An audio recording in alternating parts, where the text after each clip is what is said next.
সুপ্রিয় দর্শক, আসসালামু আলাইকুম ওয়া রাহমাতুল্লাহি ওয়া বারাকাতুহু। পপুলার হোমিও হল থেকে আমি ডাক্তার এম.এ. হাসান। প্রিয় দর্শক, আপনাদের সবাইকে স্বাগত।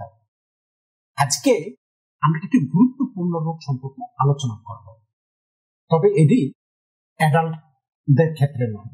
আজকে হচ্ছে পেডিয়াট্রিক বা শিশুদের ক্ষেত্রে, যেটি ইদানিং খুব বেশি হয়ে থাকে, অর্থাৎ শিশুদের হাইড্রোনেফ্রোসিস। তো আজকে আলোচনা করব যে শিশুদের হাইড্রোনেফ্রোসিস কি, এর কারণ, লক্ষণ এবং করণীয় কি। সর্বপ্রথম আসি যে হাইড্রোনেফ্রোসিস কি।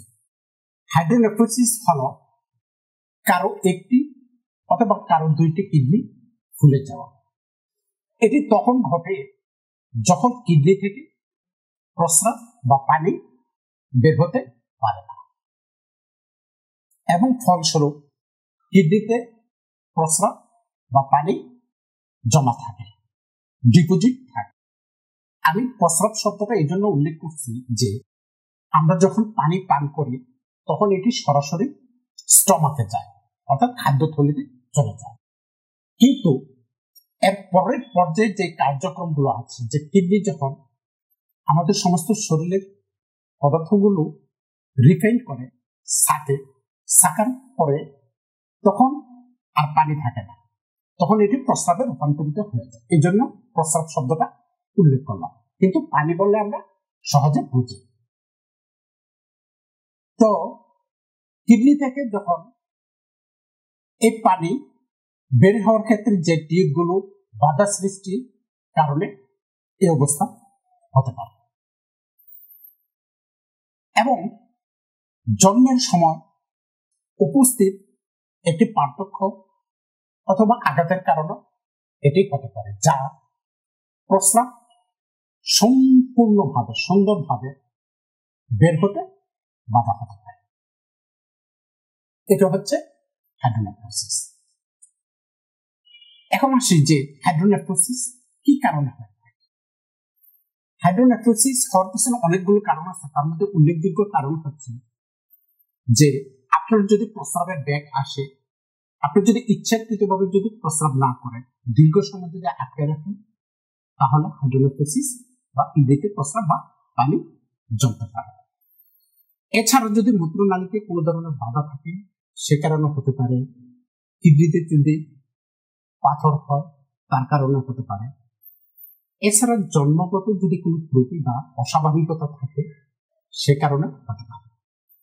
আবার যদি বারবার মূত্রনালীতে প্রদাহ বা সংক্রামক হয়, তার কারণে কিন্তু হতে পারে। এছাড়া গর্ভাবস্থার সাথে সম্পৃক্ত কারণে হতে পারে, এবং কিডনির পাশাপাশি যে কোনো অর্গানের আগের অপারেশন থেকে স্কার টিস্যু যদি বৃদ্ধি ঘটে, এই বৃদ্ধি ঘটার কারণে কিন্তু হাইড্রোনেফ্রোসিস হতে পারে।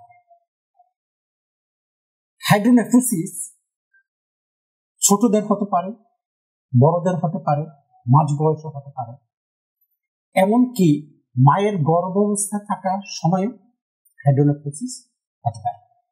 কিন্তু আজকের মূল আলোচনা হচ্ছে যে শিশুদের হাইড্রোনেফ্রোসিস। হাইড্রোনেফ্রোসিস 4 ধরনের হয়ে থাকে। যেমন 1 নাম্বার একতরফা হাইড্রোনেফ্রোসিস, যা ফুলা একটি কিডনিকে প্রভাবিত করে। 2 নাম্বার দ্বিপাক্ষিক হাইড্রোনেফ্রোসিস, যা 2টি কিডনিকে প্রভাবিত করে।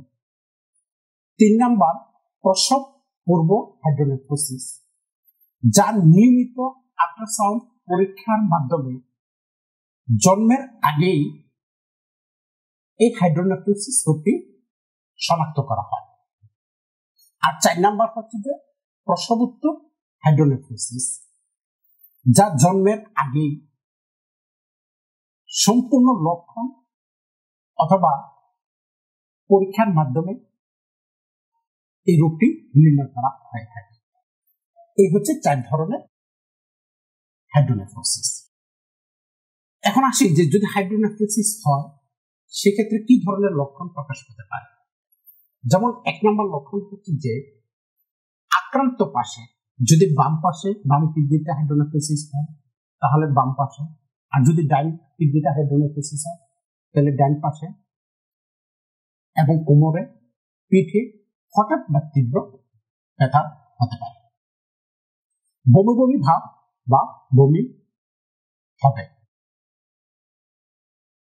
এবং প্রস্রাব একদম স্লো মোশনে হবে, ছিটিয়ে ছিটিয়ে হবে, অল্প পরিমাণে হবে, কিছুক্ষণ পর পর হবে, ঘন ঘন প্রস্রাব হবে, প্রস্রাব ক্লিয়ার হবে না। কোন কোন রোগীদের ক্ষেত্রে দেখা যায় যে প্রস্রাবের সাথে রক্ত পর্যন্ত যেতে পারে, গায়ে গায়ে জ্বর আসবে, প্রস্রাবের যদি ইনফেকশন থাকে প্রস্রাবের জ্বালা পড়া হবে, প্রস্রাবের রাস্তায় কিটকিট করে কামড় দিবে, এবং কোষ্ঠকাঠিন্য বা পায়খানা কষা থাকবে। আবার অনেক শিশুর ক্ষেত্রে দেখা যায় যে যে লক্ষণগুলো বললাম কোন লক্ষণই না থাকতে পারে, কারণ আমাদের দেশে সাধারণত যখন কনসিভ করে তখন প্রতি মাস অন্তর অন্তর প্রেগনেন্সি প্রোফাইল আল্ট্রাসাউন্ড করা হয়। সেক্ষেত্রে দেখা যায় যে বাচ্চা যখন গর্ভে থাকে তখনই এই আল্ট্রাসাউন্ড পরীক্ষার মাধ্যমে রোগটি শনাক্ত করা হয় যে মায়ের গর্ভে থাকা অবস্থায় শিশুটি হাইড্রোনেফ্রোসিস রোগে আক্রান্ত। এখন আসি যে করণীয় কি। হাইড্রোনেফ্রোসিসের চিকিৎসাটা সম্পূর্ণ নির্ভর করে রোগের ধরনের উপর। যেমন শিশু যখন ভূমিষ্ঠ হয়, ভূমিষ্ঠ হওয়ার পরে যদি রোগটি ধরা পড়ে তাহলে পেডিয়াট্রিক সার্জন যারা আছে তারা প্রথমে গার্জিয়ানদের সাথে আলোচনা করে যে এটা অপারেশন করতে হবে। কিন্তু আমরা বলি যে না, এটা অপারেশন করা লাগবে না।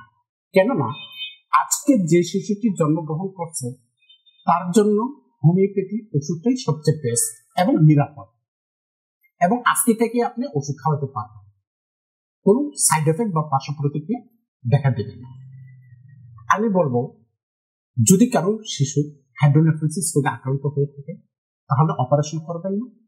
আপনি যদি 3 থেকে 4 মাস হোমিও ওষুধ খাওয়াতে পারেন তাহলে আল্লাহর রহমতে স্থায়ীভাবে ভালো হবে, কিন্তু সেটার জন্য দরকার একজন এক্সপার্ট অভিজ্ঞ হোমিও ডাক্তার।